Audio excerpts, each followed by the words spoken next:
Hello दोस्तों, स्वागत है आपका आपके अपने चैनल दी एग्जाम हेल्पर में। तो दोस्तों, जैसा कि आपको मालूम है, एसएससी की तरफ से सीएचएसएल के लिए शॉर्ट नोटिफिकेशन आउट कर दिया गया है। कल उसका एक प्रॉपर नोटिफिकेशन आउट हो जाएगा। बट उससे पहले एसएससी ने एक न्यू अपडेट दी है, जो कि आपको जानना बेहद जरूरी है अगर आप इसका फॉर्म भरना चाह रहे हैं इस बार। और अगर आप वो चीज़ नहीं करते हैं तो आप इसका फॉर्म नहीं भर पाएंगे। तो क्या है वो नोटिस, क्या नोटिस एसएससी ने नया जारी किया है, चलिए मैं आपको दिखा देता हूँ। तो चलिए चलते हैं स्क्रीन की तरफ और बताता हूँ कि एसएससी ने कौन सा वो नया नोटिस है जो डाला है, और कौन सी वो मिस्टेक है जो आपको नहीं करनी है, और आपको जब फॉर्म भरना है तो उससे पहले क्या प्रोसेस आपको करनी है। तो चलिए स्क्रीन की तरफ चलते हैं।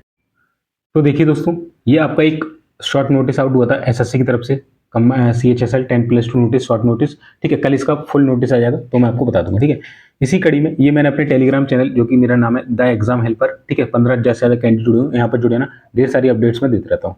उसी कड़ी में एक एसएससी ने नोटिस जारी किया था जिसमें लिखा था एसएससी CHSL 2024 आवेदन कल से शुरू होंगे, और उससे पहले एसएससी की नई वेबसाइट पर OTR कर दीजिए एंड ऐप से लाइव फोटो अपलोड होगा। ठीक है, ये इन्होंने अपडेट किया। ये इस तरीके का एक नोटिस इन्होंने जारी किया जिसमें ढेर सारी इन्होंने बातें कही। क्या बातें कही हैं पहले इंग्लिश में बता देता हूँ, फिर आपको हिंदी में मैं बता दूंगा। ठीक है, तो पूरा पढ़िएगा, ये बेहद इंपॉर्टेंट है। अगर आप इस बार एसएससी CHSL या एसएससी का कोई भी फॉर्म आगे आने वाले समय में भरना चाहते हैं, MTS हो, CAGL हो, CPO, कोई भी आप फॉर्म हो एसएससी का, अगर आगे से फॉर्म भरना चाहते हैं तो आपको किस तरीके से उसके लिए चीज़ें करनी है। क्योंकि देखिए यहाँ लिखा है, reference is invited to the important notice dated 19/2024 through which it was inform that the new website. आपको मालूम है कि एसएससी की नई वेबसाइट आई है जिसका जो है https ssc.gov.in हो गई है। पहले जो वेबसाइट थी वो थी ssc.nic.in। ठीक है, ये भी चल रही है, बट अब ये चल रही है क्योंकि इस पर बहुत सारी प्रोसेस पर भी होना बाकी, इसलिए इसको कंटिन्यू रखा गया। बट नई वेबसाइट जो है वो ये है। इस पर अब जितने भी फॉर्म होंगे, जितनी भी जो नई प्रोसेस होगी, जितने भी नए एप्लीकेशन आएंगे, वो इस पर काम करेंगे। तो उसी कड़ी में इन्होंने बोले कि अब जो भी करना है आपको इस वेबसाइट पर करना है, बाकी पुरानी जो आपकी चीजें चल रही है वो इस वेबसाइट पर चलेंगी। इसे अभी बंद नहीं किया गया है, ठीक है, जब तक पुरानी चीजें कंप्लीट नहीं हो जाती। ओके, सेकंड पॉइंट ये बोलता है कि ऑल द कैंडिडेट, ठीक है, क्या लिखा हुआ देखिए, all the candidate are informed that the notice for CHSL 10+2 level examination 2024 is to be published soon on the new website of the commission। ठीक है, accordingly the applications in response to this notice will be accepted on the new website of the commission only। ठीक है, तो new website के through आपका accepted किया जाएगा। Candidate who wish to apply in response to this notice will be required to generate their one-time registration on the new website as the old OTR will not be functional for the new website।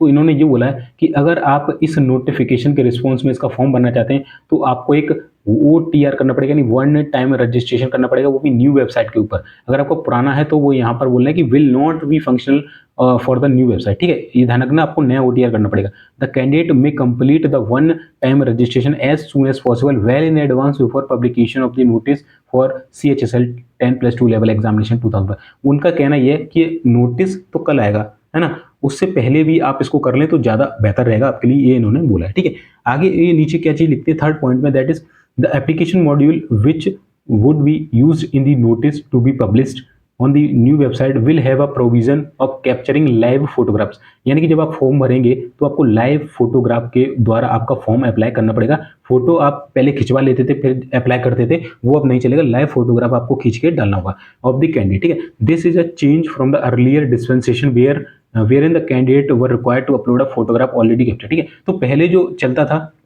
पहले जो process चलती थी, अब उसको हटा दिया गया है, और अब इन्होंने बोला है कि अब जो पहले से कैप्चर फोटो थे वो नहीं चलेंगे, आपको लाइव फोटोग्राफ जो है खींचना पड़ेगी। In the new application module live photographs of the candidate will be captured for which either a webcam और कंप्यूटर या लैपटॉप और N Android device can be use. ठीक है, या तो आप कंप्यूटर पर वेबकैम यूज सकते हैं, लैपटॉप से, या आपका एंड्रॉयड डिवाइस यानी मोबाइल से भी आप फोटो कैप्चर कर सकते हैं। The candidate should exercise due care while taking their photograph, the following instruction should particular be keeped in mind. यानी कि जब आप फोटो लें तो आपको बहुत ही सावधानी के साथ फोटो लेने, और क्या क्या सावधानियां आपको बरतनी है फोटो लेते समय वो यहाँ पर लिख दिया। क्या है, find a place with good light and plain background, ensure the camera is at eye level before taking the photo, position yourself directly in front of the webcam and look straight ahead। Candidate should not wear a cap, mask or glasses, spectacles while taking a live photo, ठीक है। तो ये सारे जो point है आपको ध्यान में रखना है। अब यही बातें हम हिंदी में कर लेते हैं कि हिंदी में अगर जिनको इंग्लिश में समझ में नहीं आया तो मैं हिंदी में पढ़ा देता हूँ। दिनांक 19/2/2024 के महत्वपूर्ण नोटिस का संदर्भ आमंत्रित किया जाता है, जिसके माध्यम से यह सूचित किया गया था कि आयोग की नई वेबसाइट ये है, जो कि 14/7/2024 से लाइव कर दी गई, ठीक है। कब से? 14/7/2024 से लाइव कर दी गई है, ठीक है। ये इनका बोलना था। 17/2/2024 को यह भी बताया कि मौजूदा वेबसाइट ssc.nic.in तक पहुंच जारी रहेगी, ठीक है, अभी चल रही। दूसरा बोला सभी उम्मीदवारों को सूचित किया जाता है कि अब उनको जो भी फॉर्म भरना है, जो एसएससी का 10+2 का निकल रहा है, उसमें ये बोलते हैं कि इस सूचना के प्रत्युत्तर में आवेदन केवल आयोग की नई वेबसाइट पर ही स्वीकार किए जाएंगे। जो उम्मीदवार इस नोटिस के जवाब में आवेदन करना चाहते हैं, उन्हें नई वेबसाइट पर अपना one time registration OTR generate करना होगा, क्योंकि पुरानी ओटीआर नई वेबसाइट के लिए काम नहीं करेगी। संयुक्त उच्चतर माध्यमिक 10+2 परीक्षा 2024 के लिए नोटिस के प्रकाशन से पहले उम्मीदवार यथाशीघ्र एक बार पंजीकरण ओटीआर पूरा कर सकते हैं, ठीक है। तो इन्होंने लिखा पुराना नहीं चलेगा, नया आपको करवाना पड़ेगा, ठीक है। तीसरे पॉइंट में लिखा नई वेबसाइट पर प्रकाशित होने वाले नोटिस में जिस एप्लीकेशन मॉड्यूल का उपयोग किया जाएगा, उसमें उम्मीदवारों को लाइव तस्वीरें खींचने का प्रावधान होगा। यह पहले की व्यवस्था से एक बदलाव है, जिसमें उम्मीदवारों को पहले से खींची गई तस्वीर अपलोड करनी होती थी। नए एप्लीकेशन मॉड्यूल में उम्मीदवारों को लाइव तस्वीरें खींची जाएंगी, जिसके लिए कंप्यूटर, लैपटॉप या एंड्रॉइड डिवाइस और वेबकैम का उपयोग किया जा सकता है। उम्मीदवारों को अपनी तस्वीर लेते समय उचित सावधानी बरतनी चाहिए। वो वही मैंने बता दी, अच्छी रोशनी और शादी पृष्ठभूमि वाली जगह उड़े। फोटो लेने से पहले सुनिश्चित करें कि कैमरा आपकी आंखों के स्तर पर हो, है ना। अपने आप को सीधे वेबकैम के सामने रखें और सीधे सामने देखें। उम्मीदवारों को लाइव फोटो लेते समय टोपी, मास्क या चश्मा नहीं पहनना चाहिए, ठीक है। ये इसका पूरा मतलब था। तो दोस्तों आई होप आपको ये जानकारी अच्छी लगी होगी जो कि मैंने आपको दी। तो जब आप एसएससी का फॉर्म भरें तो इन चीज़ों को ध्यान रखें, नया ओटीआर हो, फोटो सही से आपको लेना है, लाइव फोटोग्राफ लेना है, ठीक है। पुराना आपका रजिस्ट्रेशन नंबर नहीं चलेगा, नया रजिस्ट्रेशन आपको करना होगा। ये और जानकारी मैं सारी आपको यहाँ पर मेरा जो मेन टेलीग्राम चैनल जिसका नाम है द एग्जाम हेल्पर, वहाँ पर डालते रहता हूँ, तो इसको ज्वाइन कर लेना, ठीक है। नीचे लिंक डिस्क्रिप्शन में दे दूंगा, डायरेक्ट जाके ज्वाइन कर सकते हैं। और मेरा यूट्यूब चैनल भी इसी नाम से है, जिस पर आप ये वीडियो देख रहे हो, तो उसे भी सब्सक्राइब कर लेना। इसी तरह की और मोर अपडेट्स के लिए, एसएससी के लिए प्रीवियस ईयर के papers, best books, best teacher, previous year की कट ऑफ क्या गई थी, सारा कुछ आपको बताने वाला हूँ। तो चैनल को सब्सक्राइब जरूर कर लिएगा। वीडियो अच्छा लगा लाइक कर देना। मिलते हैं फिर नेक्स्ट वीडियो में, तब तक के लिए जय हिंद, जय भारत।